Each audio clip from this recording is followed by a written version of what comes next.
Ang pagkagulat ng gobyerno ng Pransiya.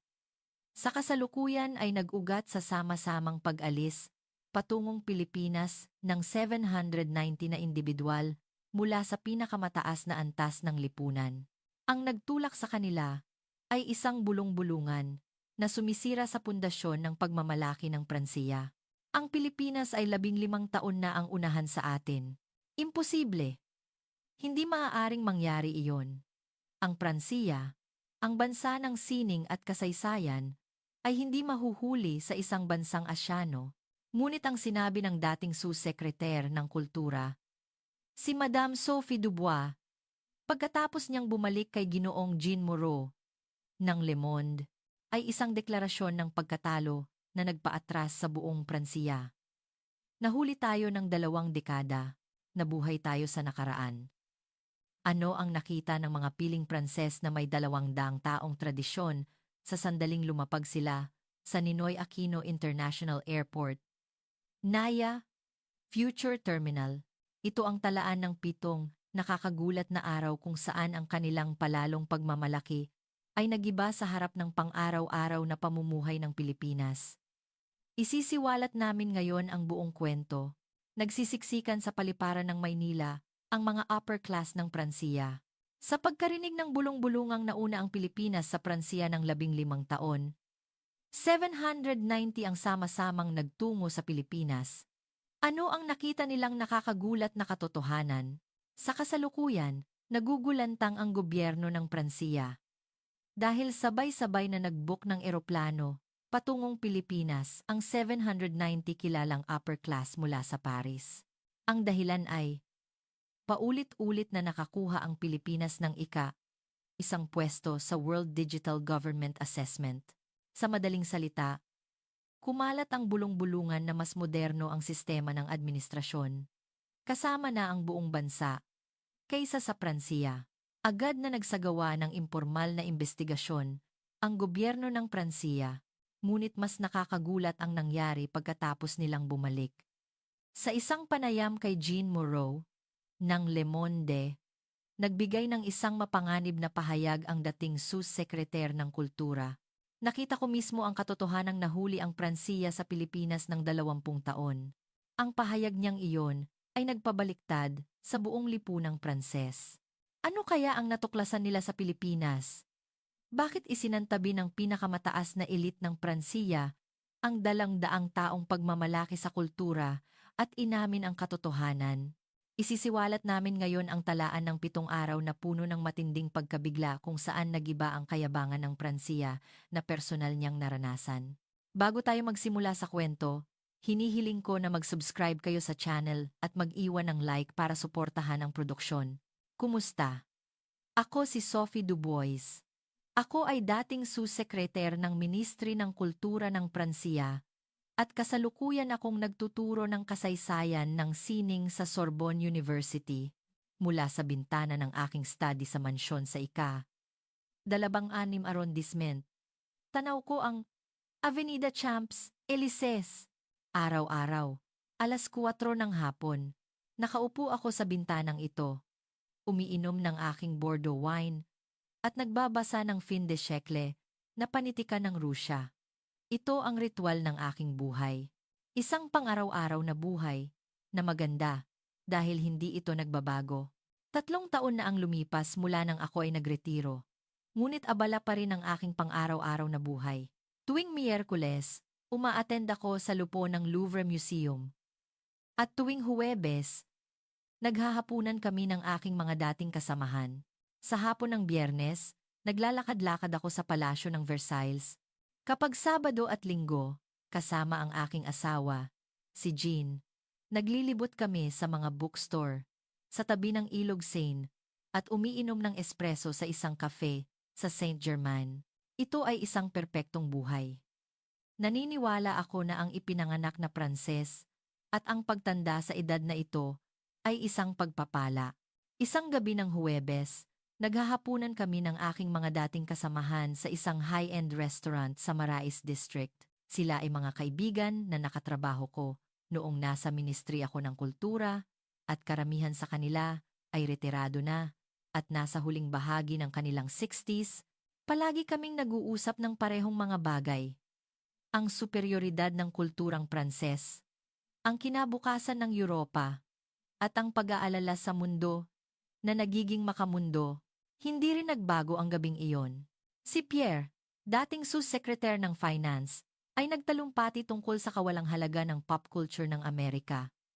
At si Marie, mula sa Ministry ng Education, ay nagbigay puna sa problema ng sistema ng edukasyon ng Inglaterra. Tumango ako habang iniinom ang aking Chablis wine. Mayroon tayong 300 taong kultura. Ang bansa na nagpasimula ng Enlightenment, ang bansa na nagdeklara ng Declaration of the Rights of Man, ang bansa na gumawa ng Louvre at Versailles.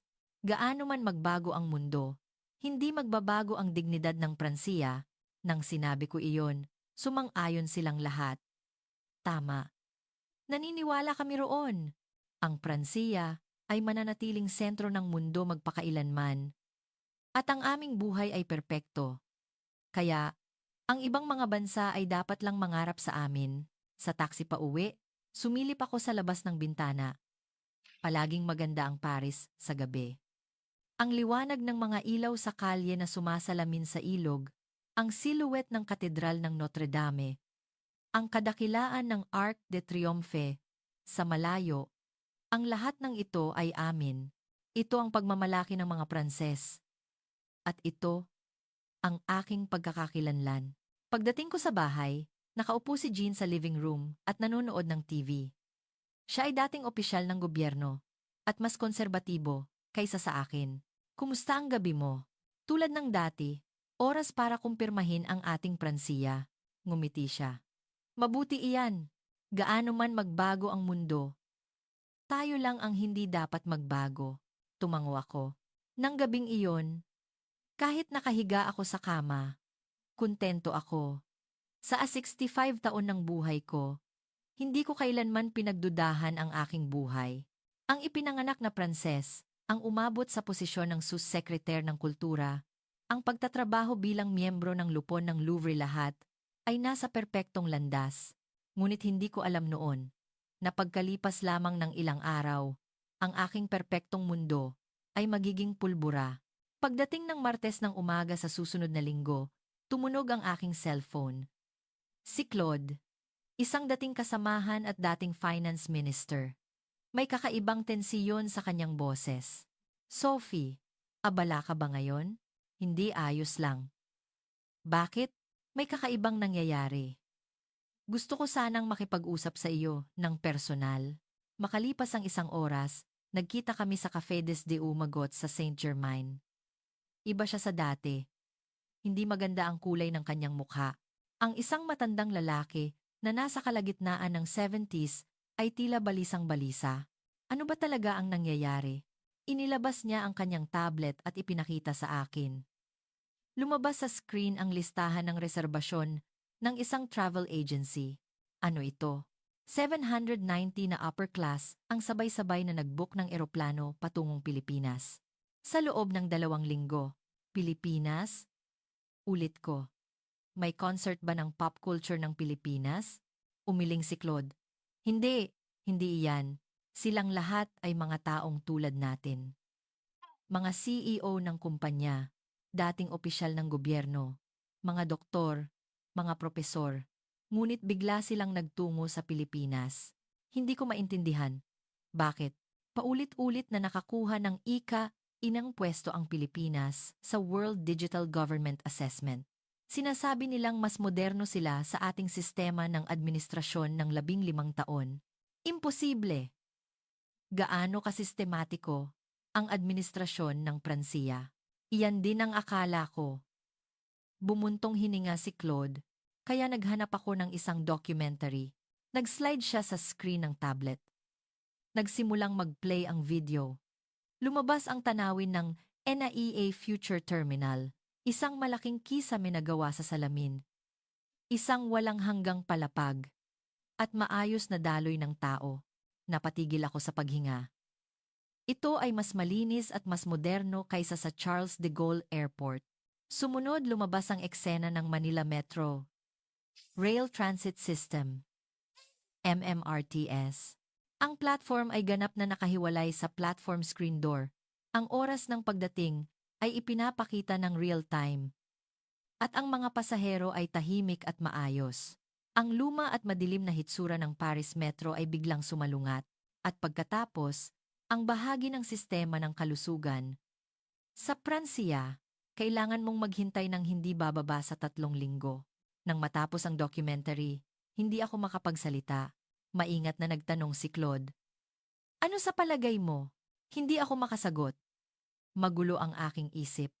Ayaw kong tanggapin, ngunit ang video na nakita ko ay nakakagulat. Iyan ay propaganda lang, hindi ba? Isang video pang promosyon. Umiling si Claude. Ang mga numero ay hindi nagsisinungaling, Sophie. Ang NAIA ay nakatanggap ng pinakamataas na rating sa International Airport Assessment. Ang on-time rate ng Manila Metro Rail Transit System ay 99.9%. At ang sistema ng kalusugan ng Pilipinas ay naitala ang ika-2 pwesto sa Global Efficiency Assessment, 99.9%. Oo. Ang Paris Metro ay hindi man lang umabot sa 6%, katahimikan ang namayani. Maingay ang kafe, ngunit tahimik ang aming mesa. May nagsimulang gumalaw. Sa loob ng aking dibdib, ang paniniwala na pinaniniwalaan ko sa buong buhay ko ay dahan-dahang nagkakaroon ng lamat. Nag-iisip ako na pumunta rin. Sabi ni Claude, gusto kong makita ng personal. Kinuha ko ang aking tasa ng kape. Bahagyang nanginginig ang aking kamay. Hindi ba iyan kahihiyan? Ang Pransiya ay pupunta para matuto mula sa isang bansang Asyano? Kahihiyan ba ang matuto? Tiningnan ako ni Claude ng diretso sa mata. Kung nagkamali tayo, hindi ba iyon ang mas malaking kahihiyan? Nang hapong iyon, pag-uwi ko, nagkulong ako sa aking study at naghanap ng impormasyon tungkol sa Pilipinas. Economic Growth Rate, Technology Innovation Index, Education Level, Infrastructure Investment. Sa bawat pagtingin ko, mas nagugulat ako. Ang isang bansa na dating diaspora ng mga manggagawa ay isa na ngayong nangungunang ekonomiya sa mundo. Nangunguna sa mundo sa semiconductors, software development, at renewable energy. At ang pinaka-nakakagulat sa lahat ay ang mataas na antas ng civic consciousness ng mga mamamayan. Pinatay ko ang monitor at sumilip sa labas ng bintana. Ang Avenida Champs Elysees ay nagniningning sa liwanag ng paglubog ng araw. Maganda pa rin ito. Ngunit kakaiba, iba ang tingin ko rito ngayon. Para itong isang monumento na nakakulong sa nakaraan. Isang kaluwalhatian na naging putla. Nang gabing iyon, maingat kong sinimulan ang usapan sa aking asawa, si Jean. Mahal, gusto mo bang pumunta tayo sa Pilipinas? Inalis niya ang tingin niya sa dyaryo at tiningnan ako. Pilipinas? Bakit bigla? Nag-aalala ako. Totoo ba na mas moderno sila kaysa sa atin? Inalis ni Jean ang kanyang salamin. Hindi iyan ikaw. Palagi mong sinasabi na ang Pransiya ang pinakamahusay. Hindi ako makasagot. Totoo ba talaga iyon? Ang pinaniniwalaan ko ba ay totoo? Pumunta tayo. Sabi niya nang hindi inaasahan. Maaaring mayayanig ang iyong worldview, ngunit kailangan mo ring malaman ang katotohanan. Nang gabing iyon, hindi ako makatulog. Tinitigan ko ang kisame at nag-isip, sa 65 taon ng buhay ko, ngayon lang nayanig ang aking paniniwala. Ang paniniwala na ang Pransiya ang pinakamahusay. Ang katiyakan na ang aming kultura ay superior. Ang lahat ng iyon ay nayanig at natatakot ako. Paano kung nagkamali ako? Paano kung talagang nahuli ang Pransiya? Ngunit kasabay nito, kinabukasan ng umaga, pumunta ako sa isang travel agency sa Champs-Elysees. Gusto ko pong mag-book ng plane ticket papuntang Pilipinas. Nagulat ang staff. Propesora Dubois. Sa Pilipinas po? Oo. Economy class? Pakiusap. At hindi 5-star hotel, kundi business hotel. Talaga po? Gusto kong makita ang Pilipinas sa tunay nitong anyo. Hindi ang fasad, kundi ang tunay na sarili nito. Paglabas ko sa travel agency, natanto ko. Sa unang pagkakataon sa 55 taon ng buhay ko, tinanggap ko ang posibilidad na hindi ang Pransiya ang pinakamahusay. Ito ay takot. Ngunit kasabay nito, isang pakiramdam ng kalayaan. Isang linggo bago ang pag-alis, araw-araw akong nagbabasa ng impormasyon tungkol sa Pilipinas. Sa bawat pagbabasa ko, mas nagugulat ako. At sa bawat pagkabigla ko, mas natatakot ako. At sa bawat pagkatakot ko, mas gusto kong malaman. At sa wakas, dumating ang gabi bago ang pag-alis. Habang nag-iimpake, tinitigan ko ang sarili ko sa salamin. Isang 65 taong gulang na babae. Isang tao na nabuhay sa paniniwala sa superioridad ng kulturang Pranses. Ngunit bukas, magbabago ako. Maaaring gumuho ang aking worldview o maaaring maging mas matibay ito. Ano man ang mangyari, handa ako. Handa akong harapin ang katotohanan. Lumapag ang Air France Flight AF194 sa Ninoy Aquino International Airport, NAIA Future Terminal. Pagkatapos ng 12 oras na paglipad, masakit ang buong katawan ko habang tumatayo ako mula sa masikip na upuan ng economy class. Ito ay paghihirap para sa katawan na gumamit lang ng business class sa buong buhay ko. Ngunit ito ay bahagi ng proseso upang makita ang tunay na Pilipinas. Bumukas ang pinto ng eroplano. Kinabahan ako habang naglalakad sa aisle. Totoo ba ang nakita ko sa documentary? O isa lang itong propaganda? Sa sandaling lumabas ako sa gate, tumigil ako. Napatigil ako sa paghinga sa tanawin na nakalatag sa harapan ko. Ang sikat ng araw ay bumababa sa pamamagitan ng isang malaking pader na gawa sa salamin na umaabot sa kisame. Ang walang hanggang palapag ay nagniningning na parang salamin, at ang lahat ng mga karatula ay intuitive at malinaw. Ito ba ang paliparan? Naalala ko ang madilim at lumang koridor ng Charles de Gaulle Airport. Ang basag na tile, ang escalator na hindi gumagana, ang alikabok sa lahat ng dako. Ito ay ibang antas. Dahan-dahan akong naglakad. Hindi! Wala akong ibang magawa kundi maglakad. Dahil ang lahat ay nakakabigla. Isang mensahe ng pagtanggap ang tumatakbo sa malaking screen sa pader. Mayroon ding Pranses. Maligayang pagdating sa Pilipinas. Isang guide robot ang lumapit sa isang naliligaw na turista at tumulong. Ang tanawin ng paggabay sa direksyon sa pamamagitan ng pagpapakita ng mapa sa screen ay parang isang pelikula sa hinaharap. Naglakad ako patungo sa immigration. Ngunit kakaiba. Halos walang pila. Maraming automated immigration gates ang naka-install at ang staff ay gumagabay sa matatas na Pranses. Bago po ba kayo? Tulungan ko kayo. Mabait na lumapit ang isang batang staff. Paki-scan po ang passport at itapat ang mukha sa kamera. Pakilagay din po ang inyong fingerprint. Ginawa ko ang sinabi sa akin. Passport scan, face recognition, fingerprint recognition. Narinig ko ang tunog ng makina. Maligayang pagdating. Bumukas ang gate. Tiningnan ko ang relo. 6 minuto at 50 segundo. Natapos ang immigration. Sa loob ng 3 minuto, sa sandaling iyon, ang paliparan ng Pransiya ay nagsimulang magmukhang isang museo. Sa Charles de Gaulle, kailangan mong pumila ng hindi bababa sa 1 oras. Hindi mababait na staff.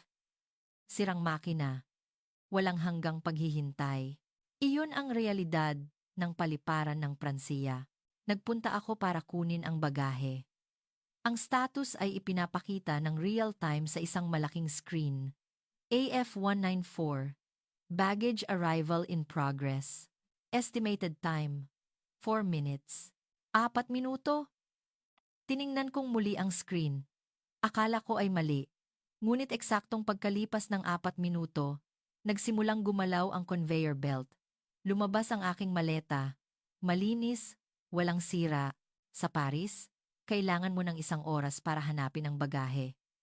Hindi rin bihira na lumabas ang maleta na may sira. Ang pagdaan sa customs ay mabilis din. Kung wala po kayong declarable items, Maaari na po kayong dumaan. Ang mga staff ay palaging nakangiti at ang buong proseso ay maayos. Nang lumabas ako sa arrival lobby, muli akong nabigla. Ang malaking espasyo ay perpektong naayos. Cafes, restaurants, convenience stores, money exchange lahat ay nakikita sa isang tingin. At walang kahit isang piraso ng basura sa kahit saan. Ang sahig ay talagang nagniningning na parang salamin. Kailangan kong maghanap ng interpreter. Habang naghahanap ako, may narinig akong Pranses sa likuran ko. Propesora, Sophie, Dubois po ba kayo? Lumingon ako at nakita ko ang isang babaeng Pilipina na nasa unang bahagi ng 30s. Kumusta po? Ako po si Maria Cecilia Reyes. Pero Maricel po ang tawag sa akin. Ako po ang interpreter ninyo para sa biyaheng ito. Ito ay perpektong Parisian intonation. Saan ka natuto ng Pranses? Nag-major po ako sa French Literature sa Sorbonne University. Tumira po ako sa Paris sa loob ng 5 taon. Nagulat ako. Isang Pilipinang nag-aral sa universidad na tinuturuan ko. Nagpunta kami sa airport rail. Habang pababa kami sa escalator sa ilalim ng lupa, patuloy akong nagmamasid sa paligid. Ang lahat ng mga karatula ay nakasulat sa 4 na wika, intuitive, at hindi ka maliligaw. Ang pinaka-nakakagulat sa lahat ay ang kalinisan. Ito ay maliwanag at malinis sa ilalim ng lupa. At may amoy ng air purifier. Hindi amoy ng disinfektante. Nakarating kami sa platform. Ang riles ay ganap na nakahiwalay sa pamamagitan ng isang pader na salamin. At ang posisyon, kung saan darating ang tren, ay ipinapakita sa sahig. Tiningnan ko ang electronic board. Darating sa 2 minuto. Ang mga tao ay pumipila at naghihintay. Walang nagpupilit at walang gumagawa ng malakas na ingay. Karamihan ay tahimik na nakatingin sa kanilang smartphone. Eksaktong pagkalipas ng 2 minuto, dumating ang tren. Halos walang ingay. Nang bumukas ang pinto, nakita ko ang loob. Ito ay malinis na parang first class ng eroplano. Ito ba ay isang pangkalahatang tren? Tanong ko. Opo. Ito ang tren na patungo sa downtown mula sa Paliparan. Mabilis po ito papuntang Ayala Station. Umupo kami. Ang tanawin ng Pilipinas ay nagdaan sa labas ng bintana. Ang nakakagulat ay ang ganap na kawalan ng kalat. Ang mga high-rise apartment complex ay maayos na nakahanay. At ang mga kalsada ay malawak at malinis. Nagsimulang dumaan ang tren sa isang ilog. Sa sandaling iyon, talagang hindi ako makapagsalita. Ang isang malaking ilog ay dumadaan sa lungsod, at ang walang hanggang high-rise building ay nakatayo sa magkabilang panig. Maraming kotse ang maayos na dumadaan sa tulay, at ang parke sa tabi ng ilog ay maganda ang pagkakagawa. Mas malaki ito kaysa sa inaasahan, bulong ko. At malinis. Ito po ay lugar kung saan nag-eehersisyo, naglalakad, at nagbibisikleta ang mga mamamayan. Paliwanag ni Maricel. Malaki rin po ang pag-unlad ng kalidad ng tubig. Naalala ko ang ilog Seine. Ang ilog na iyon, ang simbolo ng Paris, ay mayroon pa ring problema sa kalidad ng tubig. Habang papalapit ang tren sa Ayala Station, mas naging siksik ang lungsod. Ngunit hindi ito masikip. Sa halip, mukha itong sistematiko at planado. Nakarating kami sa Ayala Station. Ito ay malaki at moderno. Dahil nabigla na ako sa NAIA, medyo kalmado na ako ngayon, ngunit kahanga-hanga pa rin ito. Sumakay kami sa taxi at nagtungo sa hotel. Pagpasok namin sa downtown, isa pang pagkabigla ang natanggap ko. Ang mga kalsada ay hindi kapani-paniwalang maayos. Ang mas nakakagulat ay ang daloy ng trapiko. Paanong ang ganito karaming kotse ay gumagalaw nang napakaayos? Ang sistema ng traffic light ay kahanga-hanga din. Ito ay perpektong konektado sa pedestrian signal. Ito ay ibang antas kaysa sa kasikipan sa Paris. Nakarating kami sa hotel. Ito ay isang mid-range business hotel, ngunit ang lobby ay hindi naiiba sa isang 5-star hotel. Pag check-in, Magalang na ginabayan ako ng front desk staff sa Ingles. Hindi nyo na po kailangan ng Wi-Fi password. Automatic po itong kokonekta. Walang password? Opo, libre po. Mabilis din po ang speed. Pagpasok ko sa kwarto, maliit ito, ngunit efficient. Lahat ay maayos, at naroon ang lahat ng kailangan. Lalo na ang bidet sa toilet ay kahanga-hanga. Sumilip ako sa labas ng bintana. Nagsimulang lumaganap ang tanawin ng gabi ng Makati. Nagsimulang umilaw ang mga neon sign. At ang mga tao ay nagsimulang dumagsa sa kalye. Ito ay isang lungsod na puno ng sigla, masigla, at buhay. Umupo ako sa kama at inayos ang araw na ito. Mula sa Naiya hanggang Ayala Station at hanggang sa hotel na ito. Ang nakita ko sa loob lamang ng ilang oras ay nakakagulat, efficiency, kalinisan, kaayusan, teknolohiya. Nangunguna ito sa Paris sa lahat ng aspeto. Isang araw na ang Bonifacio Global City, BGC, ay naramdaman na mas hinaharap kaysa sa Louvre. Ang 65 taong pagmamalaki sa aking buhay ay nag-iba. Bagamat hindi ko pa nakikita ang BGC, may feeling na ako. Ang aking paniniwala sa buong buhay ko ay nayanig. Ang paniniwala na ang Pransiya, ang pinakamahusay, ay dahan-dahang nagiba. Nang gabing iyon, isinulat ko sa aking notebook ang mga bagay na aking natutunan. Naiya. World class. Hindi. Lampas pa. Riles. Tumpak at malinis. Mas moderno at sistematiko kaysa sa Paris. Mga mamamayan, maayos at tahimik. Inilapag ko ang panulat at tumingin sa labas ng bintana. Ang Makati na may ilaw ay nagniningning. Life vs. Patawad. Ngunit mas mukha itong kinabukasan. Natakot ako para sa bukas. Ngunit sabay nito, nasasabik ako. Ano pa kayang mukha ang ipapakita ng Pilipinas? Kinabukasan ng 8:00 ng umaga. Nagkita kami ni Maricel sa lobby ng hotel. Ngayon po, mararanasan natin ang pang-araw-araw na buhay ng mga mamamayan. Magsisimula tayo sa subway sa oras ng rush hour. Subway sa oras ng rush hour? Naalala ko ang bangungot ng Paris Metro, mga magnanakaw, sirang escalator, basura. Ngunit para makita ang tunay na Maynila, kailangan kong maranasan ito. Sa sandaling pababa ako sa hagdanan patungo sa pasukan ng istasyon, tumigil ako. Ang koridor pababa sa ilalim ng lupa ay maliwanag at malinis na parang isang department store. Ang pader ay natapos sa puting tile. At ang mga ilaw sa kisame ay nagpapaliwanag sa lahat ng dako. Gumagana ang escalator, sabi ko nang nagulat. Siyempre po, sabi ni Maricel na may kakaibang tingin. Sa Paris, nag-atubili ako. Kalahati ay palaging sira. Habang pababa kami sa mas malalim na ilalim ng lupa, mas lumaki ang pagkabigla. Walang graffiti kahit saan, walang nakitang basura. At sa halip na masamang amoy, may amoy ng air purifier. Nakarating kami sa turnstile. Pakitap po ang IC card ng transportasyon. Sa tunog ng beep, bumukas ang gate. Hindi man lang umabot sa 1 segundo. Naalala ko ang pagmamadali sa luma at clunky na turnstile sa Paris kung saan natigil ang tiket. Sa hagdanan pababa sa platform, napatigil ako sa paghinga. Isang malawak na platform ang nakalatag sa harapan ko. Ang sahig ay nagniningning. Ang riles ay ganap na nakahiwalay sa pamamagitan ng salamin. At ang real-time information sa malaking screen. Ang mga tao ay naghihintay na nakahanay sa linya sa sahig. Walang nagpupilit. At walang gumagawa ng malakas na ingay. Karamihan ay tahimik na nakatingin sa kanilang smartphone. Eksaktong sa oras, dumating ang tren. Pagbukas ng pinto, nagsimulang sumakay ang mga tao. Pagkatapos bumaba muna ang mga pasahero.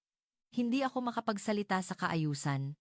Ang kahanga-hangang on-time rate ng MMRTS. Mula sa araw na iyon, nawala ang Paris Metro sa aking bibig. Ang loob ng tren ay mas komportable kaysa sa inaasahan. Ang aircon ay perpektong gumagana. Ang mga hawakan ay malinis. At walang kahit isang piraso ng basura sa sahig. Ang anunsyo ay tumunog sa Filipino at Ingles. Sa monitor, ipinapakita ang mapa ng ruta kasama ang impormasyon ng paglilipat. Tingnan po ninyo iyon. Turo ni Maricel. Walang nakaupo sa priority seat. Totoo. Bagamat siksikan ang loob ng tren, walang laman ang mga priority seat. Sa sandaling iyon, sumakay ang isang buntis at isang kabataan na nakaupo malapit ay agad na tumayo. Hindi ka panipaniwala, bulong ko.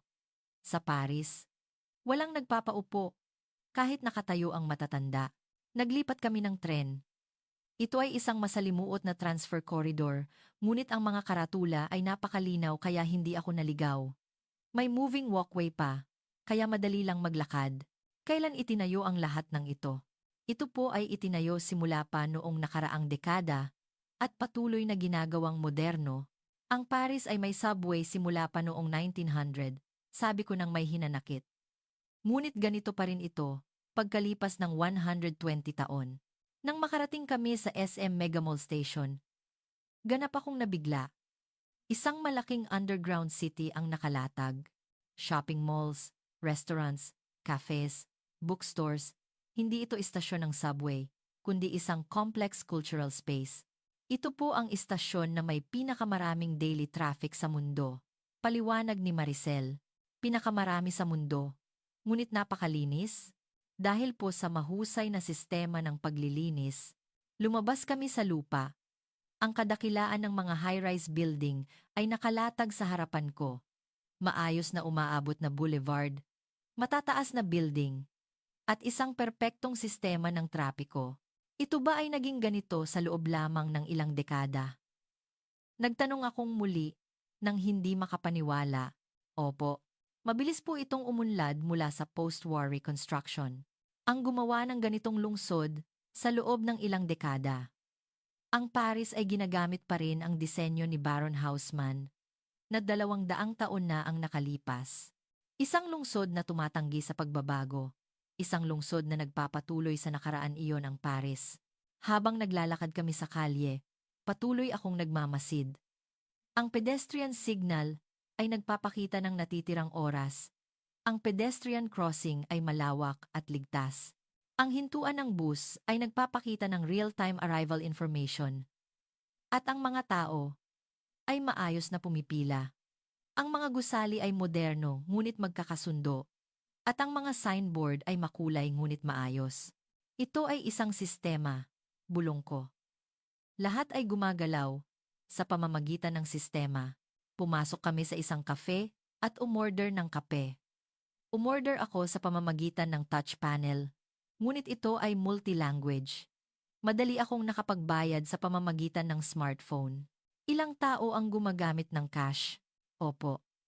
Karamihan po sa mga tao ay gumagamit ng card o mobile payment. Habang umiinom ako ng kape, tumingin ako sa labas ng bintana. Ang mga taong naglalakad sa kalye, ang mga kotse, ang mga gusali lahat ay gumagalaw ng efficient, maayos, at mabilis. Ito ay isang buhay na lungsod, isang lungsod na tumatakbo, patungo sa hinaharap. Kumusta ang Paris? Maganda, ngunit stagnant. Ang Paris ay nagpapakita ng nakaraan. Na parang isang museo, bumuntong hininga ako. Sa pangalawang araw pa lang, nayanig na ang aking worldview. Ang French superiority ba ay isa lamang attachment sa nakaraan? Propesora, ayos lang po ba kayo? Nag-aalalang tanong ni Maricel. Oo, ayos lang ako. Ngumiti ako. Marami lang akong natutunan, ngunit sa loob ko, natatakot ako. Anong pagkabigla pa kaya ang naghihintay bukas? At sa isang linggo, kapag bumalik ako sa Paris, mamahalin ko pa kaya ang Pransiya tulad ng dati? Sa umaga ng ikatlong araw, may nangyari sa kaibigan kong si Madeline na kasama ko. Siya ay 73 taong gulang, dating su-secretary ng education. Isang kasamahan na sumama sa akin bago ako umalis sa Paris. Naglalakad kami sa Bonifacio Global City, BGC.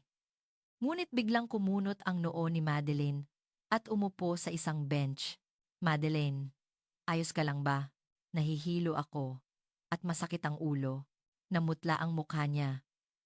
Ang pawis ay lumabas sa kanyang noo at ang paghinga niya ay naging mabilis. Mabilis na tumugon si Maricel. May university hospital po malapit dito. Gusto po ba nating pumunta? Hindi naman siguro kailangang pumunta sa emergency room. Nag-atubili si Madeline, ngunit unti-unting lumala ang kalagayan niya. Ang edad na 73, ang jet lag mula sa mahabang paglipad, at ang kaba, pumunta tayo sa ospital, nagpasya ako. 10 minuto lang sa taxi. At nakarating kami sa isang malaking university hospital sa Taguig. Nagsimula ang pagkabigla sa pasukan ng ospital. Isang malawak na espasyo na parang lobby ng hotel, malinis, at hindi amoy ng disinfectant na karaniwan sa ospital, kundi malinis na hangin. Dito po sa reception, gabay ni Maricel. Pagdating namin sa reception, agad na tumugon ang staff. Ano po ang problema? Nag-translate si Maricel. At mabilis na nag-input ang staff. May travel insurance po ba kayo? Oo, mayroon. Inilabas ko ang mga dokumento. Sige po, pakihintay lang po sandali. Sandali? Sa Paris, kailangan mong maghintay ng hindi bababa sa 4 na oras para lang sa emergency room. Eksaktong pagkalipas ng 5 minuto, lumabas ang isang nurse. Madeline, pakisunod po ako. Ang examination room ay malinis at moderno. Pumasok ang isang batang doktor. At nakakagulat, nagsasalita siya ng Pranses. Bonjour, madam. Ako po si Dr. Santos. Nag-practice po ako ng 1 taon sa Paris University Hospital. Nakahinga ng maluwag si Madeleine. Dahil naipaliwanag niya ang kanyang mga sintomas sa kanyang sariling wika, maingat na sinuri ng doktor si Madeleine. Blood pressure, pulso, at ilang pagsusuri. Mukhang wala naman pong malaking problema, pero para makasiguro, magsasagawa po tayo ng ilang test. Anong test? Blood test, ECG, at CT scan na rin po. CT scan? Gaano katagal? Lahat po. Mga 1.5 oras. 1.5 oras? Sa Paris, kailangan mo ng 3 linggo para lang magpa-schedule ng CT scan. Ginabayan ng nurse si Madeline sa testing room. Naghintay ako sa waiting room. Nakakagulat din ang waiting room. Malawak, maliwanag, komportable ang mga upuan, at may libreng wifi. Mayroon ding cafe. Ganito ba lahat ng ospital sa Pilipinas? Tanong ko kay Maricel. Karamihan po sa malalaking ospital, opo. Pinapaganda po ang service. Pagkalipas ng 1 oras at 20 minuto, bumalik si Madeline. Mas maganda na ang mukha niya. Nagulat ako, Sophie. Natapos ko ang lahat ng test sa loob ng 1 oras. Hindi mo iyan maiisip sa Paris. Ang doktor ay lumapit na may tablet. Ang mga resulta ng test ay ipinapakita sa screen. Sa kasamaang palad, wala po tayong nakitang malaking problema. Ito po ay sanhi ng pagod sa biyahe, dehydration, at bahagyang hypoglycemia.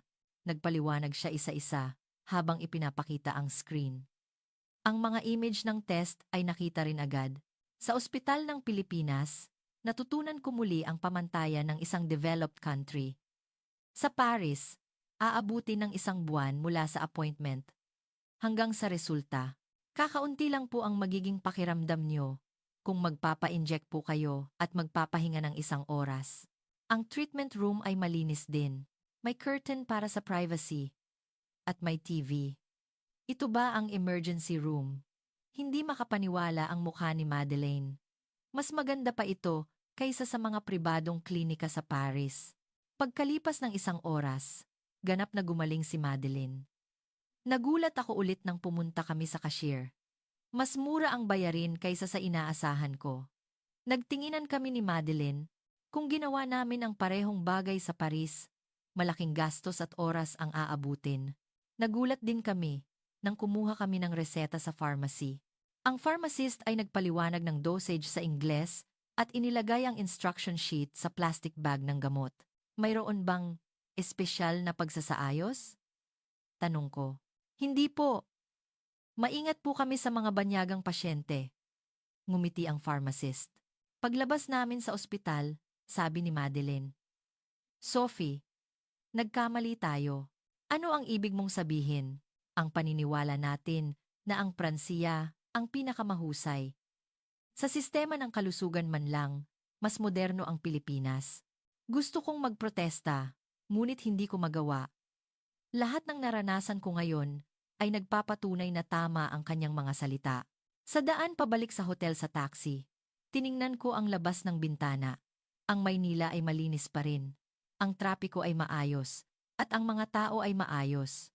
Naalala ko ang artikulo na nabasa ko na maraming tao mula sa ibang bansa ang pumupunta sa Pilipinas para sa kanilang medical technology. Sa simula, akala ko ay biro lang. Ngunit naiintindihan ko na ngayon, ang tiwala ay lumilikha ng pagpili. At ang sumusuporta sa pagpiling iyon ay ang perpektong sistema na ito. Sa hotel room, inayos ko ang karanasan ko ngayon sa aking notebook. Ang bilis ng waiting time sa emergency room. Ang bilis ng test. At higit sa lahat, ang kabaitan at efficiency. Mas malinaw ito kapag tinitingnan ang mga numero. Gaano kalaki ang pagkahuli ng Pransiya?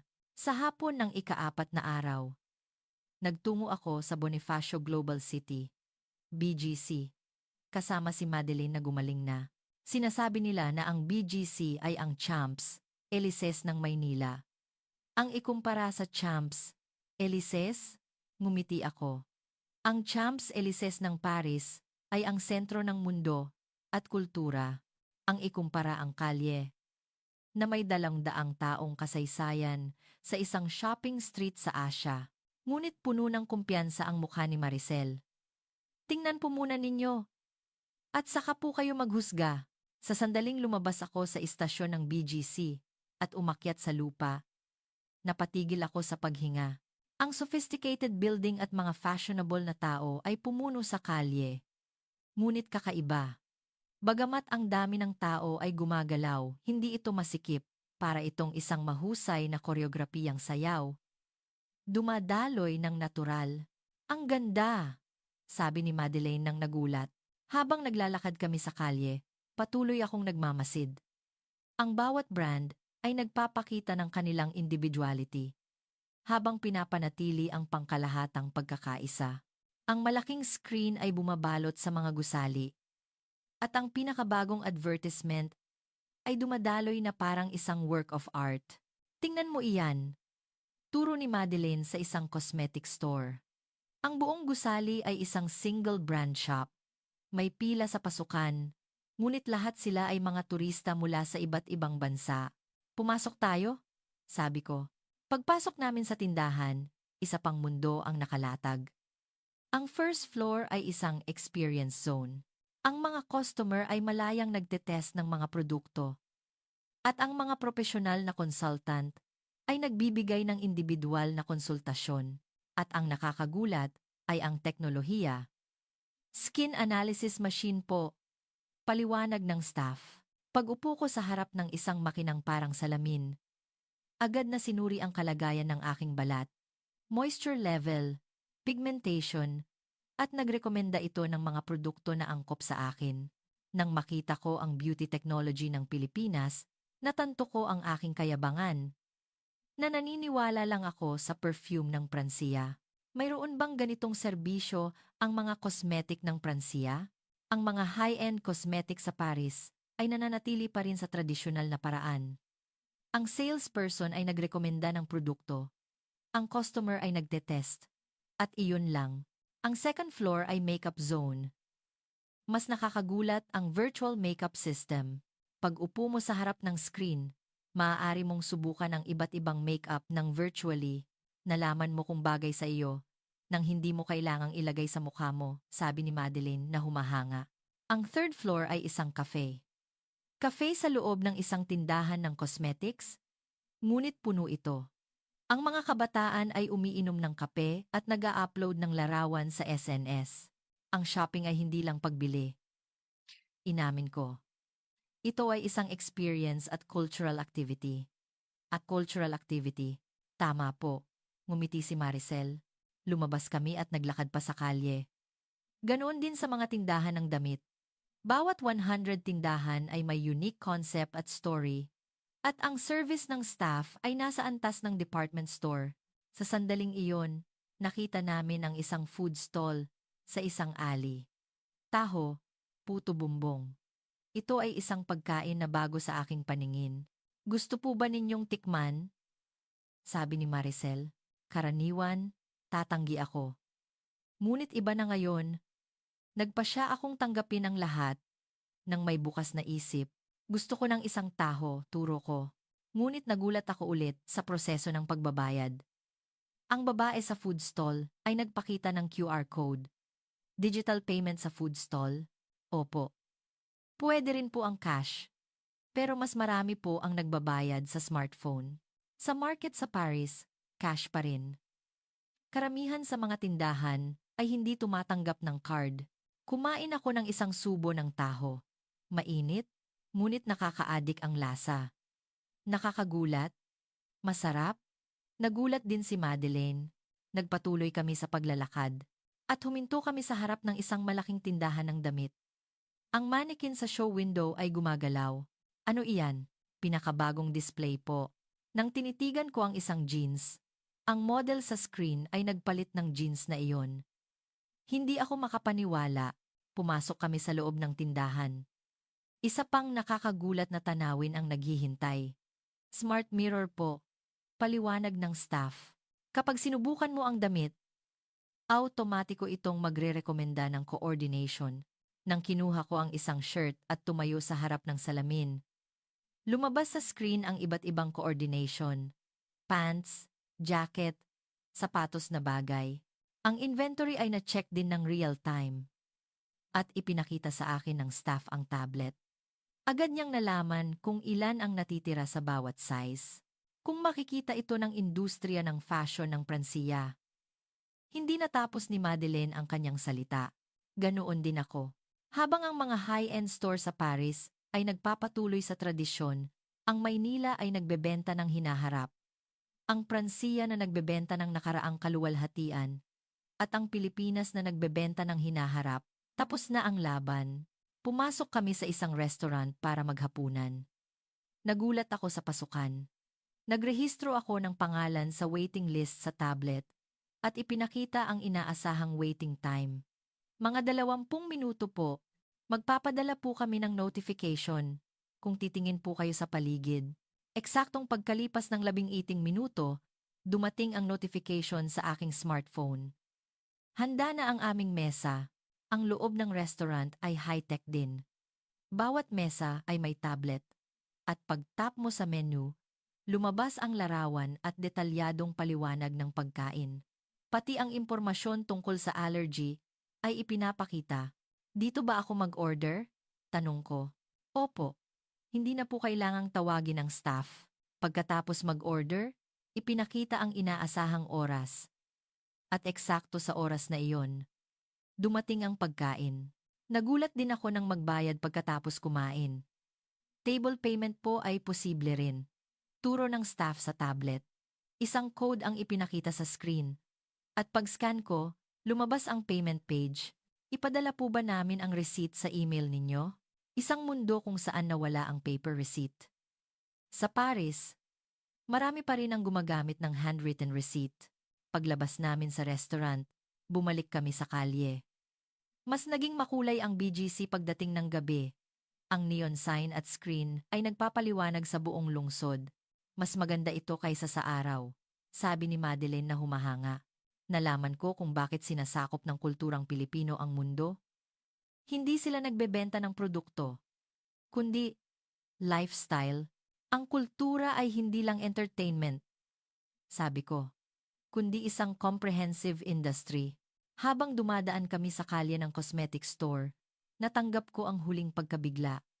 Ang bawat tindahan ay may guide sa Ingles, Mandarin, at iba pa, at ang mga staff ay nagsasalita ng maraming wika. Ang tax refund service ay basic, at posible rin ang international shipping. Ganap nilang naiintindihan ang world market, inamin ni Madeleine. Sa taxi pabalik sa hotel, sabi ni Madeleine, Sophie, ganap tayong nagkamali. Alam ko. Ang Paris ay mukhang isang museo. Maganda, ngunit patay. Tiningnan ko ang labas ng bintana. Ang mga ilaw ng kalye ay lumalayo. Ang Maynila ay buhay. Inamin ko. Tumatakbo ito patungo sa hinaharap. Sa hotel room, inayos ko ang karanasan ko ngayon. Experiential marketing sa pinakamataas na antas. Perpektong digitalization. Kakayahan na tumugon sa world market. Pagsasanib ng kultura at teknolohiya. At young at dynamic na enerhiya. At natanto ko. Isang araw na ang Makati ay naramdaman na mas kinabukasan kaysa sa Louvre. Ang a 60-month 5 taong pagmamalaki sa aking buhay ay nagiba. Talagang nagiba. Ganap at lubusan. Pagkalipas ng 1 linggo, lumapag ang Air France Flight AF-194 sa Charles de Gaulle Airport. Bumukas ang pinto ng eroplano. At habang naglalakad ako sa aisle, halos hindi ako makahinga. Ang lumang carpet, ang basag na tile, ang escalator na hindi gumagana. Ang tanawin na akala ko ay natural lamang 1 linggo na. Ang nakalipas ay mukha na ngayong napakapangit. Napakapangit. Bulong ni Madeline. Hindi ako makasagot. Dahil ang Pransya, na aking pagmamalaki sa buong buhay ko, ay naging isang lumang museo sa isang iglap. Ang mahabang pila sa harap ng immigration, ang hindi mababait na staff, ang sirang electronic board lahat ay salungat sa Pilipinas. Kailangan nating maghintay ng 1 oras para sa bagahe. Bumuntong hininga si Madeline. Eksaktong pagkalipas ng 65 minuto, nakalabas kami sa paliparan. Ngunit iba na ang tingin ko rito ngayon. Bilang isang lungsod na stagnant at tumatanggi sa pagbabago, ang aking asawa, si Jean, ay naghihintay sa harap ng gate. Maligayang pagbabalik. Iba ang mukha mo. Para kang may dalahing mabigat. Ang kanyang insight ay matalas pa rin. Pag-upo namin sa living room, sinimulan kong sabihin ang aking karanasan sa loob ng 1 linggo. Naiya, subway, ospital, BGC. Tahimik na nakinig si Jean. Paminsan-minsan ay namulat ang kanyang mata. O tumango. Ngunit pinakinggan niya ang aking kwento. Hanggang sa huli. Kaya, ano ang conclusion? Tanong niya. Nahuli tayo. Ganap na katahimikan. Sasabihin mo ba ito sa publiko? Paanong itatago? Ito ay isang issue na nakasalalay sa kinabukasan ng Pransiya. Pagkalipas ng ilang araw, tumawag ang isang reporter mula sa Le Monde. Propesora, humihingi po kami ng panayam tungkol sa inyong pagbisita sa Pilipinas. Nag-isip ako, kung sasabihin ko ang katotohanan, babaliktad ang lipunang Pranses. Ngunit hindi ako makapagsinungaling. Sige, ngunit kailangan mong isulat ang totoo. Pagkalipas ng 2 araw, naganap ang panayam sa headquarters ng Le Monde. Ang reporter ay isang babae na nasa kalagitnaan ng 40s na may matalas na tingin. Propesora, kumusta ang Pilipinas? Bumuntong hininga ako ng malalim. Nakakagulat. Nakakagulat? Hindi ito ang Asya na alam namin. Sa infrastructure, digital government at sistema ng kalusugan man lang, nauna sila sa Pransiya ng 10 taon. Inalis ng reporter ang kanyang salamin. 20 taon? Posible ba iyan? Ang Pransiya ay isang developed country. Iyon mismo ang problema. Ang kayabangan. Sabi ko ng mariin. Habang tayo ay nagpapatuloy sa nakaraang kaluwalhatian, sila ay nagtatayo ng hinaharap. Maaari po ba kayong magbigay ng konkretong halimbawa? 3 minuto para pumasok sa NAIA, 1 oras sa CDG. 2 oras para sa CT scan sa Maynila, 3 linggo para sa appointment sa Paris. Ang on-time rate ng subway ay 99.9%. Hindi man lang umabot sa 60% ang sa Paris. Ngunit sa kultura, pati ang kultura, pinutol ko ang kanyang salita. Sinakop nila ang world market sa Filipino culture. Tayo ay naniniwala pa rin sa brand lang. At iyon ay umaasa pa rin sa nakaraang kasikatan. Pagkatapos ng panayam, maingat na nagtanong ang reporter, Propesora, kung ilalabas po namin ang nilalamang ito, Magdudulot po ito ng malaking impact. Ito ang kailangan para magising ang Pransiya. Pagkalipas ng 3 araw, lumabas ang artikulo. Ang title ay nakakagulat. Sophie Dubois, dating sus-sekreter ng kultura. Nahuli ang Pransiya sa Pilipinas ng 20 taon. Simula ng hapong iyon, hindi tumigil sa pag-ring ang aking telepono. Sophie, nababaliw ka ba? Sigaw ni Pierre, isang dating kasamahan. Inainsulto mo ang Pransiya. Sinabi ko lang, ang katotohanan. Anong katotohanan? Binayaran ka ba ng Pilipinas? Pinatay ko ang telepono. Inaasahan ko ang reaksyon na iyon, ngunit mayroon ding ibang reaksyon. Propesora, college student po ako sa Paris. Nabasa ko ang artikulo. Ang aming henerasyon ay sumasang-ayon. Kailangan talagang magbago ang Pransiya. Iba ang reaksyon ng mga kabataan. Alam na nila na nahuli ang Pransiya pagkalipas ng 1 linggo. May hindi inaasahang tawag. Propesora, Office of the President po ito. Humihingi po ang Pangulo ng paliwanag. Conference room sa Office of the President. Nang tumayo ako sa harap ng Pangulo, nanginginig ako. Propesora Dubois, nabasa ko ang artikulo. Pangulo, salamat po sa tapat na opinyon. Gusto kong marinig pa ang detalye. Sa loob ng 2 oras, ipinaliwanag ko ang lahat ng nakita ko sa Pilipinas. Nagpakita rin ako ng mga larawan at video. Seryosong nakinig ang Pangulo. Paminsan-minsan ay nag-no-note. Ang digital government ay kahanga-hanga, sabi niya. Ang lahat ng procedure ay pinoproseso online. Iyan ang dahilan kung bakit sila nakakuha ng isang pwesto sa world ranking. Samantalang tayo ay naglalakad pa rin sa opisina ng gobyerno dala ang mga papel, putol ng Minister of Interior. Ngunit, Pangulo, ang Pransiya ay isang bansa na nagbibigay halaga sa privacy. Putol niya. Iyan ay isa ring excuse, sumagot ako. Nagtagumpay ang Pilipinas sa digitalization habang pinoprotektahan ng husto ang personal information. Ginagamit lang natin ang privacy bilang excuse para tanggihan ang pagbabago. Tahimik ang conference room. Pagkatapos ng meeting, tinawag ako ng personal ng Pangulo. Propesora Dubois, gusto kong bumuo ng isang team para pag-aralan ang sistema ng Pilipinas. Pakipamunuan mo ito, isang karangalan, Pangulo. Ngunit sa sandaling iyon, maingat na nagsalita ang Minister of Finance na nasa tabi ko. Pangulo, ngunit may inaasahan po akong pagtutol sa loob. Anong pagtutol? Tanong ng Pangulo. Ipinakita ng minister ang tablet. Ito ay isang internal document. Ang ilang opisyal ng gobyerno ay naglalabas ng mga opinyon laban sa reforma ng Pilipinas na tinatawag itong pagpapahina sa French identity. Kinuha ko ang dokumento. Nakakagulat, nakasulat ang mga pangalan ng aking mga dating kasamahan. Pierre, Jacques, at maging si Marie. Kailangan nating panatilihin ang tradisyon ng administrasyon ng Pransiya. Mapanganib ang walang pag-iingat na pagpapatupad ng Asian model. Iyon ang kanilang argumento. Bumuntong hininga ang Pangulo. Iyan ang dahilan kung bakit kailangan natin ng isang tao mula sa labas tulad mo, Propesora. Isang tao na kayang sirain ang pagtutol ng mga vested interest at magdala ng pagbabago. Sa sandaling ibinaba ko ang aking pagmamalaki, doon ko lang nagsimulang makita ang kinabukasan ng Pransiya. Iyon ang natanto ko sa sandaling iyon.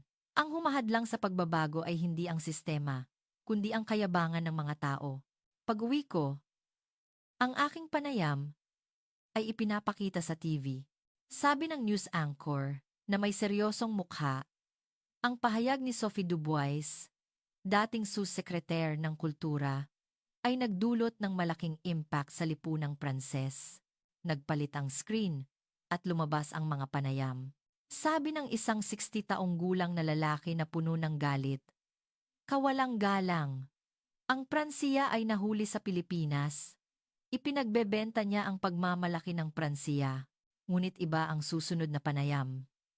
Isang 20 taong gulang na babae. Sinuportahan ko si Propesora Dubois.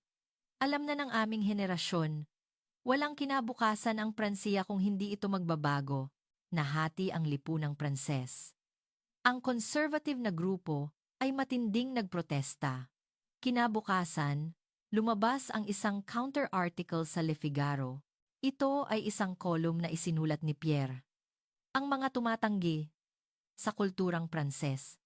Tinatanggihan ni Sophie Dubois ang 300 taong tradisyon ng Pransiya.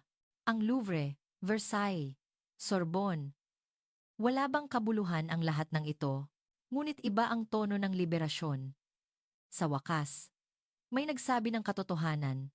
Ang Pransiya ay nakulong sa nakaraang kaluwalhatian at nawawala ang hinaharap, mas matindi ang SNS. 2 hashtag ang lumabas. Vive la France. Mabuhay ang Pransiya. At France Change. Ang una ay ginagamit ng mga 50 taong gulang pataas, at ang huli ay ginagamit ng mga 30 taong gulang pababa. Sumabog ang generational conflict. Isang gabi, nagkasalubong kami ng aking mga dating kasamahan sa harap ng opera. Pierre, Jacques, at Marie. Mga kaibigan na nakasama ko sa loob ng 40 taon. Sophie Dubois. Umungol si Pierre. Narito ang traidor ng Pransiya.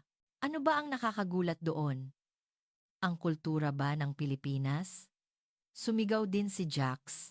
Nagsimulang tumingin ang mga tao sa paligid. May nagsimulang mag-record sa smartphone.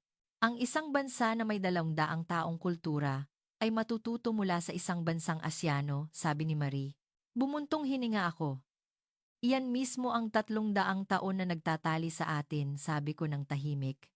Nakulong tayo sa nakaraan. At hindi tinitingnan ang hinaharap. Hindi ka Pranses, sigaw ni Pierre. Mahal ko ang Pransiya. Sumigaw ako. Iyan ang dahilan kung bakit kailangan nito ng pagbabago. Sinasabi ko ang katotohanan dahil mahal ko ito. Tumalikod sila at umalis. Ang sandali kung saan natapos ang 40 taong pagkakaibigan. Ngunit sa sandaling iyon, may lumapit na isang kabataang babae. Propesora, salamat po sa inyong tapang. Sinuportahan ko po kayo. Ang kanyang mga salita ay nagbigay sa akin ng lakas. Pag-uwi ko, sinabi ko kay Jean. Nawalan ako ng mga kaibigan, ngunit nakuha mo ang kinabukasan ng Pransiya. Ang kanyang pag-alo ay mainit. Pagkalipas ng ilang araw, may hindi inaasahang tawag. Si Claude, ang dating finance minister na unang nagkuwento sa akin tungkol sa Pilipinas.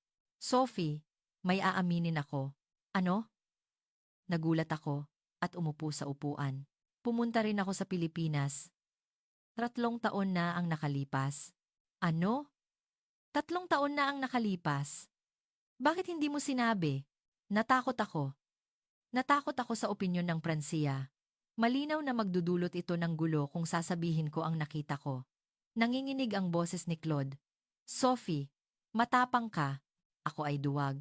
Sa sandaling iyon, natanto ko. Hindi lang ako ang nabigla. Maraming elite na Pranses ang nakakita na ng pag-unlad ng Pilipinas. Ngunit wala silang lakas ng loob. May dahilan kung bakit 790 upper class na Pranses ang sabay-sabay na nag-book ng eroplano patungong Pilipinas. Gusto rin nilang malaman ang katotohanan.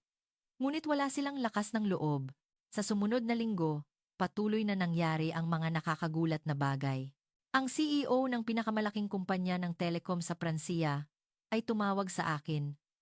Propesora, gusto kong malaman ang detalye tungkol sa high-speed communication infrastructure ng Pilipinas. Nagtanong din ang mga kinatawan ng medical field. Gusto naming pag-aralan ang sistema ng ospital ng Pilipinas. Kumilos din ang education field. Gusto naming malaman ang tungkol sa digital education ng Pilipinas. Pumila din ang mga CEO ng startup. Paanong nagawa ng Pilipinas ang digital transformation? Nang napakabilis, ginawa nilang opportunity ang crisis. Sagot ko. Naglatag sila ng internet infrastructure sa panahon ng economic crisis at tinapos nila ang non-face-to-face service sa panahon ng pandemic. Ang Pransiya ay nag-i-strike sa tuwing may krisis. Ngunit ginawa ng Pilipinas ang crisis na opportunity para sa innovation. Kayaban ng Pransiya. Kung mayroon tayong will, pagkalipas ng 2 linggo, nagsimulang gumalaw ang lipunang Pranses. Inihayag ng Paris Mayor. Mag-install kami ng platform screen door sa lahat ng istasyon ng subway sa susunod na taon. Naglabas ang Minister of Education ng Digital Education Innovation Plan. Ang Ministry of Health ay nagsimulang isaalang-alang ang pagpapatupad ng remote consultation system. Maliit na pagbabago, ngunit ito ay simula. Isang hapon ng Sabado sa Tagsibol, may nakita akong kawili-wili habang naglalakad sa Marais District. Ang mga kabataan ay nagtitipon sa isang cafe at nakasulat sa sign ang pag-aaral ng Pilipinas. Excuse me, pumasok ako. Ano ang ginagawa ninyo? Ah, Propesora Dubois. Tumalon ang isang kabataan. Kami po ay isang group na nag-aaral ng innovation cases ng Pilipinas. Puno ng mga dokumento tungkol sa Pilipinas, ang MESA, digital service ng gobyerno, startup ecosystem, sistema ng edukasyon. Bakit kayo gumawa ng ganitong group? Pagkatapos po naming basahin ang inyong panayam. Nakakita po kami ng pag-asa na magbabago rin ang Pransiya. Nagniningning ang mata ng mga kabataan. Gusto po naming gawin ang natutunan namin. Gumawa po kami ng kumpanya at ide-digitalize ang Pransiya. Nakakaantig. Ang maliit kong pag-amin ay magdudulot ng ganitong pagbabago.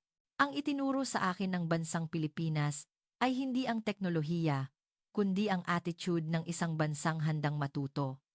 At ngayon, ang attitude na iyon ay natutunan ng mga kabataan ng Pransiya.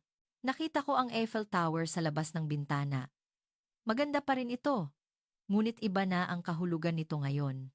Hindi simbolo ng nakaraang kaluwalhatian, kundi simbolo ng isang bagong hamon. Bilang patunay na kaya rin natin, tulad ng ating mga ninuno, noong 1889, na ginawang posible ang imposible. Nagsimulang magbago ang Pransiya. Dahan-dahan, ngunit sigurado. Pagkalipas ng 2 buwan, mula nang lumabas ang aking panayam, isang emergency meeting, ang tinawag sa Office of the President, President's Office, 5 ministers ng department, 30 CEOs ng kumpanya, 10 university presidents, at ako, mga kasama. Sinimulan ng Pangulo ang meeting. Ang Pransiya ay nasa sangang daan ngayon.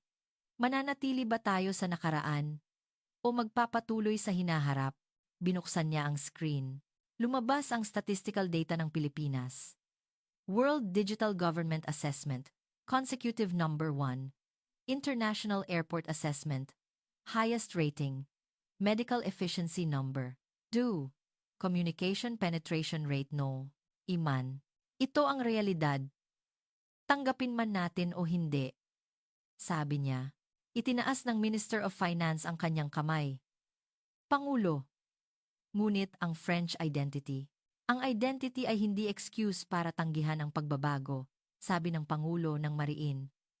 Tama si Propesora Dubois. Kailangan nating matuto, nagdeklara siya. Sa susunod na buwan, 150 delegates ng Pransiya ang bibisita sa Pilipinas. Ito ang pinakamalaking study mission sa kasaysayan. Nag-ingay ang conference room. Hindi ba masisira ang ating pagmamalaki? Tanong ng isang minister. Pagmamalaki? Tiningnan siya ng Pangulo. Ang tunay na pagmamalaki ay ang kakayahang matuto. Hindi kayabangan, kundi kababaang loob ang gumagawa ng kadakilaan. At tiningnan niya ako. Propesora Dubois, ikaw ang mamumuno sa misyon na ito. Isang karangalan, Pangulo. Pagkalipas ng 1 buwan, muli kaming tumayo sa NAIA Future Terminal. Ngunit iba na ito ngayon. Sa likod ko ay 152 elite na Pranses. Ang Minister of Digital Affairs, Minister of Health, Minister of Education. Ang CEO ng French electronics manufacturer na nakikipagkumpetensiya sa mga kumpanya ng Pilipinas. Ang President ng Sorbonne University, ang Paris Mayor. Lahat sila ay dumating para matuto. Hindi ka pani-paniwala, sabi ng Minister of Digital Affairs habang tumitingin sa paliparan. Hindi pala propaganda ang inyong sinabi. Propesora, ngumiti lang ako. Ang nakikita ay mas makapangyarihan kaysa sa pandinig.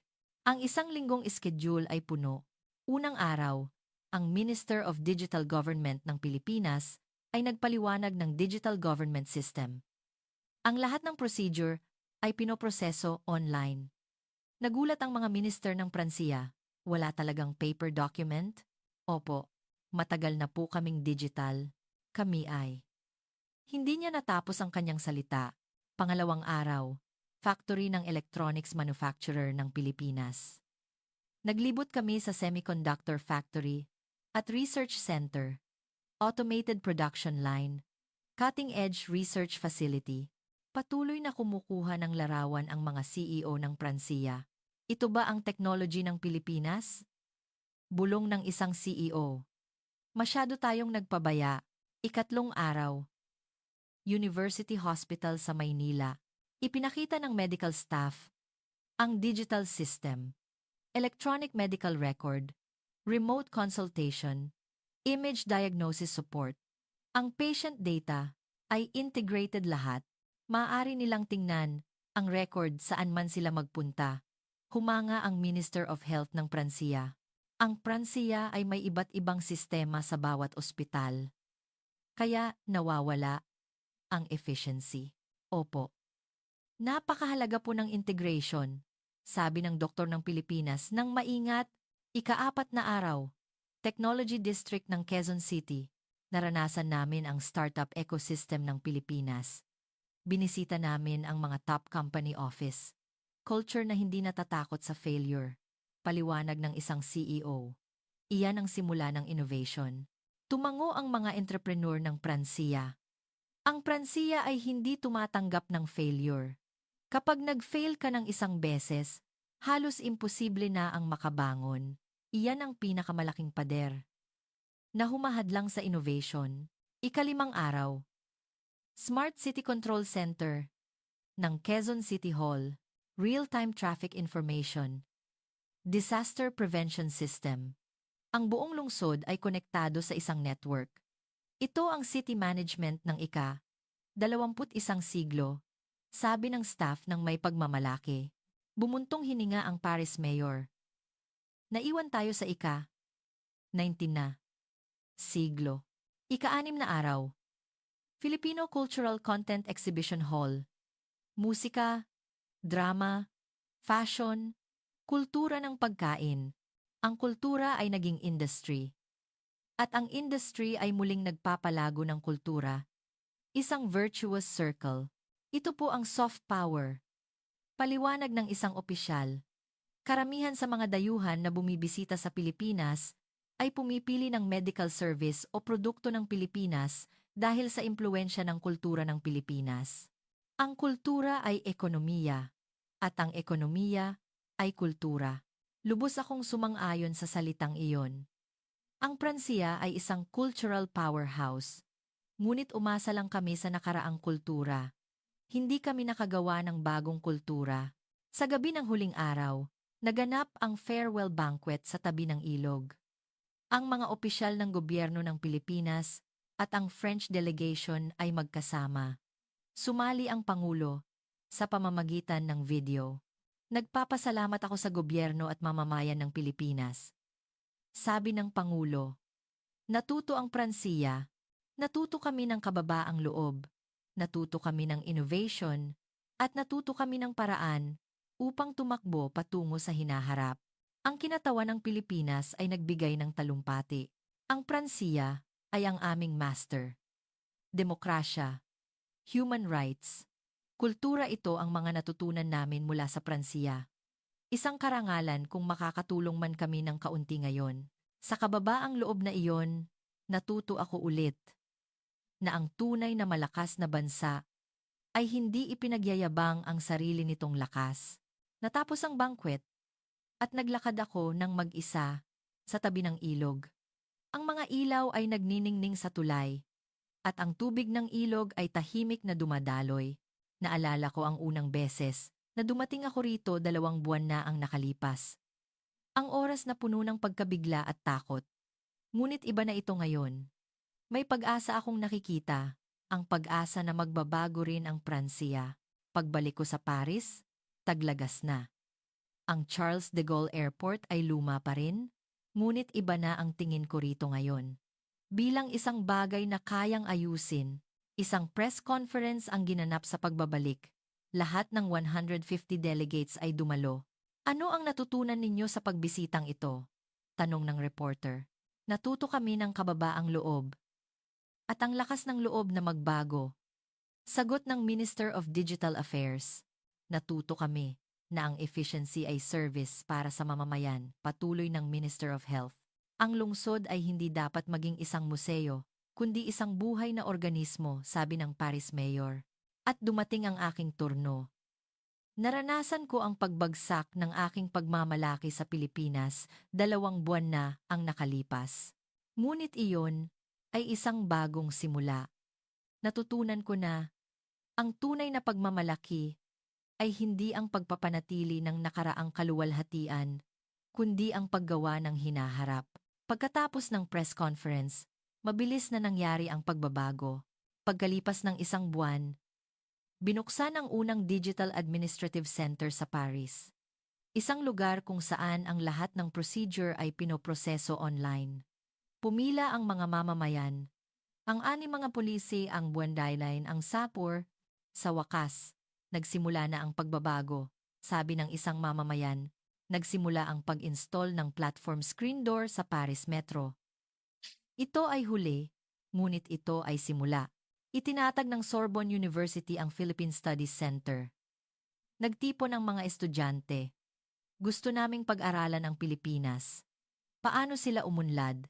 Ang pinakamalaking ospital sa Pransiya ay nagpatupad ng Electronic Medical Record System. Nabawasan ng 30% ang waiting time ng mga pasyente. Maliit na pagbabago. Ngunit gumagalaw ang Pransiya. Bisperas ng Pasko. Si Jean at ako ay naghapunan sa isang restaurant na tanaw, ang Eiffel Tower. Lahat ay nagbago mula noong nakaraang taon, sabi niya. Oo, ako at ang Pransiya. Hinawakan ni Jean ang aking kamay. Ipinagmamalaki kita. Ang tapang mong isantabi ang pagmamalaki para sa Pransiya. Hindi ko isinantabi ang pagmamalaki, itinuwid ko. Nalaman ko kung ano ang tunay na pagmamalaki. Hindi kayabangan na nagpapatuloy sa nakaraan, kundi kababaang loob na patuloy na natututo at lumalago. Sa labas ng bintana, nagsimulang nagniningning ang Eiffel Tower, ang ilaw, tuwing 12:00. Maganda pa rin ito, maganda pa rin, sabi ni Jean. Oo, ngunit iba na ang kahulugan nito ngayon. Dati, simbolo ito ng nakaraang kaluwalhatian. Ngunit ngayon, simbolo ito ng hamon. Patunay na kaya rin natin. Tulad ng ating mga ninuno noong 1889 na ginawang posible ang imposible. Sa unang araw ng bagong taon, sumulat ako sa aking diary. Ang itinuro sa amin ng Pilipinas ay hindi ang teknolohiya.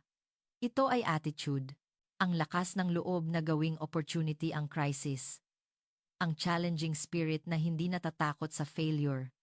At higit sa lahat, ang kababaang loob na patuloy na matuto, ang Pransiya ay dakila pa rin. Ngunit alam na namin ngayon na ang tunay na kadakilaan ay hindi ang pagyabang sa nakaraan, kundi ang paggawa ng hinaharap. Nagsimula ako ng bagong buhay sa edad na 65. Maaari ring magsimula ulit ang Pransiya. Sa edad na 300, iyon ang pag-asa. Inilapag ko ang panulat at tumingin sa labas ng bintana. Nagsisimula na ang bukang liwayway ng Paris. Ang ilog Seine ay dumadaloy pa rin. At ang Eiffel Tower ay nakatayo pa rin.